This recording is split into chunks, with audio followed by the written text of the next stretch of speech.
یقین مانیے، جب تقدیر میں لگی بندشیں ٹوٹنے والی ہوتی ہیں تو زندگی خاموش نہیں رہتی، وہ اشارے دینے لگتی ہے۔ کائنات اچانک آپ سے ہم کلام ہو جاتی ہے، دل بے وجہ بوجھ سے ہلکا ہونے لگتا ہے اور وہ راستے جو برسوں سے بند نظر آ رہے تھے آہستہ آہستہ کھلنے لگتے ہیں۔ یہ کوئی اتفاق نہیں ہوتا، یہ تقدیر کی کروٹ ہوتی ہے۔ کبھی غور کیا ہے، زندگی کے کچھ دور ایسے ہوتے ہیں جب سب کچھ رکا رکا سا لگتا ہے، دعائیں مانگ مانگ کر تھکن ہو جاتی ہے، صبر کرتے کرتے دل بیٹھنے لگتا ہے اور انسان سوچتا ہے آخر کب بدلے گا سب کچھ۔ لیکن یاد رکھیں، جب تقدیر میں لگی بندشیں ٹوٹنے والی ہوتی ہیں تو حالات اچانک بولنے لگتے ہیں، کائنات اشارے دیتی ہے، دل کیفیتیں محسوس کرتا ہے اور روح کو خبر ہو جاتی ہے کہ اب اندھیرا زیادہ دیر کا مہمان نہیں۔ تقدیر کی بندش کیا ہوتی ہے، سمجھنا بہت ضروری ہے۔ تقدیر کی بندش کا مطلب یہ نہیں کہ اللہ ناراض ہے، بلکہ اکثر یہ آزمائش ہوتی ہے، تربیت ہوتی ہے یا کسی بڑی نعمت سے پہلے کا مرحلہ ہوتا ہے۔ کبھی بندش رزق میں آتی ہے، کبھی رشتوں میں، کبھی صحت میں اور کبھی ذہنی سکون میں، مگر اللہ جب بندش لگاتا ہے تو اس کے ساتھ راستہ بھی رکھتا ہے، اور جب وہ راستے کھولنے لگتا ہے تو کچھ نشانیاں ظاہر ہوتی ہیں۔ جب تقدیر کی بندشیں ٹوٹنے لگتی ہیں تو یہ تین چیزیں لازمی ظاہر ہوتی ہیں۔ دل کے اندر عجیب سی تبدیلی آ جاتی ہے، اندرونی انقلاب۔ یہ تبدیلی سب سے پہلے محسوس ہوتی ہے، نظر نہیں آتی۔ آپ محسوس کریں گے کہ دل پہلے جیسا بوجھل نہیں رہا،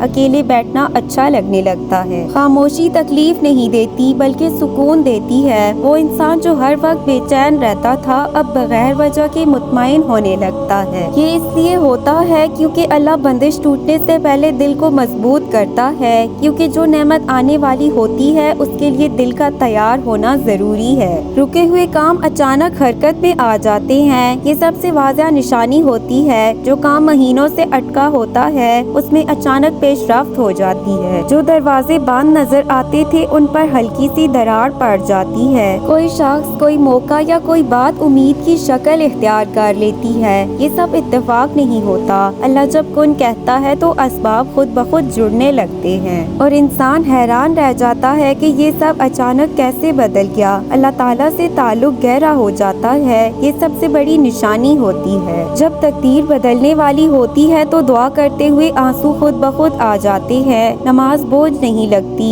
ذکر دل کو ٹھنڈک دیتا ہے، انسان محسوس کرتا ہے کہ بس اللہ ہی کافی ہے۔ یہ کیفیت اس لیے آتی ہے کیونکہ اللہ آزمائش کے اختتام پر اپنے بندے کو اپنے قریب کر لیتا ہے، اور جسے اللہ قریب کر لے اس کی تقدیر بدلنے میں دیر نہیں لگتی۔ ایک اہم حقیقت جو بہت کم لوگ جانتے ہیں، اکثر لوگ سمجھتے ہیں جب سب کچھ ٹھیک ہو جائے گا تب میں شکر ادا کروں گا، لیکن حقیقت یہ ہے کہ جب بندش ٹوٹنے لگتی ہے تو شکر پہلے مانگا جاتا ہے، نعمت بعد میں دی جاتی ہے۔ اب وہ ایک کام جو آپ کو لازمی کرنا چاہیے، خاموش شکر اور مسلسل دعا۔ روزانہ فجر یا عشاء کے بعد صرف 5 منٹ دل سے یہ کہیں، یا اللہ میں تیرا فیصلہ قبول کرتا ہوں، جو دیر ہے وہ بھی میری بھلائی کے لیے ہے اور جو آنے والا ہے وہ تیرے کرم سے ہے۔ پھر شکوہ کام کریں، موازنہ چھوڑ دیں اور صبر کو کمزوری نہ سمجھیں۔ یاد رکھیں تقدیر ان لوگوں کی بدلتی ہے جو آزمائش میں بھی اللہ سے جڑے رہتے ہیں۔ آخری اور دل کو چھو لینے والی بات، اگر آپ یہ تحریر پڑھ رہے ہیں اور دل کہیں نہ کہیں کہہ رہا ہے یہ سب میری زندگی جیسا لگ رہا ہے، تو یقین کریں یہ بھی ایک اشارہ ہے، شاید دعا قبول ہونے کے قریب ہے، صبر رنگ لانے والا ہے اور بندش آخری سانسیں لے رہی ہے۔ اللہ کا وعدہ سچا ہے، وہ آزماتا ضرور ہے مگر توڑتا نہیں۔ بس بھروسہ رکھیں کیونکہ جب تقدیر بدلتی ہے تو شور نہیں مچاتی، خاموشی سے معجزہ کرتی ہے۔ ویڈیو پسند آئے تو پلیز اسے لائک، شیئر، سبسکرائب کریں۔